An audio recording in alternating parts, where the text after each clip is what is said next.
Қайырлы күн, құрметті аналар. Бүгін сіздерге мұрынға дұрыс тамшы тамызу туралы айтатын боламын. Дұрыс тамызбаса асқыну болатынын білмесеңіз, видеоны соңына дейін қараңыз. Көп аналар осылай баланы шалқасына жатқызып мұрнына тамшы тамызу бұл құлақ ауруларына алып келеді. Балаларда құлаққа қарай бағытталған мұрын жолы кең әрі көлденең орналасқандықтан мұрынға дұрыс тамызбалған тамшының әсерінен көбінесе отит туындатады. Баланы шалқасынан тамшыларды тамызғанда құлаққа қарай бағытталып, кейіннен іріңді отитке айналады.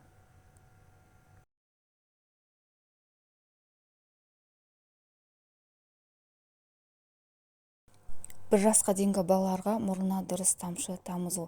Мұрынға дұрыс емес тамызғанда мұрын арқылы құлаққа дұрыс емес бағытталып отит беретінін білдік. Шалқасынан емес, баланы бір қырыменен жатқызып аламыз.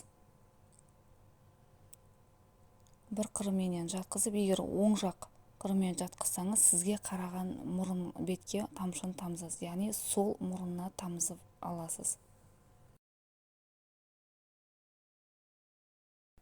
Келесі мұрын дәл осылай қайталаймыз. Сол жақ қырыменен жатқызып, оң жақ мұрнына тамызамыз.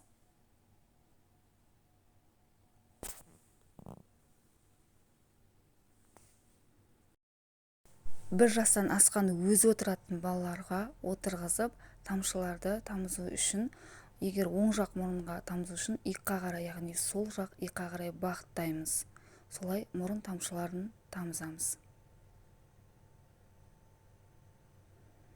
Ал егер келесі сол жақ мұрнына тамызу үшін баланың басын оң жақ иыққа қарай бағыттап, бұрып тамшыны тамызамыз. Осындай пайдалы ақпараттарды білу үшін каналыма тіркеліп, лайк басып, достарға таратуды ұмытпаңыздар.